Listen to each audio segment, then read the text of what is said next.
இப்போ நம்ம வந்திருக்கிற ஊர் தான் சூளமேனி. வாங்க சூளமேனிக்கு போகலாம். சூளமேனிலேருந்து நம்ம வீடியோவை என்ன பார்த்தீங்கன்னா மறக்காமல் லைக் பண்ணுங்க, கமெண்ட் பண்ணுங்க, ஷேர் பண்ணுங்க. உள்ளே போன உடனே லெஃப்ட் சைடில் தாபடி இருக்குது. எல்லாருக்கும் சூப்பராக சாப்பிட்டு பாருங்க. அப்படியே ஸ்ட்ரெயிட்டாக வந்தீங்கன்னா இதுதான் சிப்கார்டு போகிற வழி. வேலை இல்லாதவங்க போய் ட்ரை பண்ணி பாருங்க. வேலை நிறைய இருக்குது உள்ள. வாங்க ஃபஸ்ட்டு நம்ம ஸ்ட்ரெயிட்டாக போய் பார்க்கலாம். அப்படியே ஸ்ட்ரெயிட்டாக போனோம்னா இந்த இடத்துல தான் விறகம்னா சந்தெல்லாம் போடுவாங்க. தேவையான காய்கறிலாம் வந்து வாங்கிக்கோங்க. இதுதான் நம்ம மச்சனோட கடை. வாத்துக்கள்லாம் எப்பவுமே விடுவோம். வணக்கம் மச்சி. வாங்க அப்படியே தெருவுள்ள போவோம். வாங்க வணக்கம்பா. நம்மளை கண்டியே கண்டியில் அவரு. வாங்க தாத்தாவை பார்க்கலாம். தாத்தா ஓடுறாரு. வாங்க போகலாம்.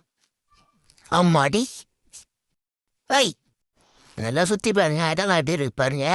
அப்படியே தண்ணி திரும்பி ஸ்ட்ரெயிட்டாக போகலாம். அப்படியே சுற்றி நீ இந்த பக்கம் வந்தோம்னா இங்கேனா ஒரு கோயில் இருக்குது. இதுதான் பாருங்க. இது ஃபேமஸான கோயில். திருவிழா அப்போ வந்து போங்க, சூப்பராக இருக்கும். நெருப்புலாம் மெரிப்பாங்க. செம்ம கிராண்டாக நடக்கும். செம்ம பூத்தாக இருக்கும். வந்து பாருங்க எல்லாரும். அந்த ஊர் போகலான்னு கமெண்ட்டில் சொல்லுங்கள். வட்டாமமே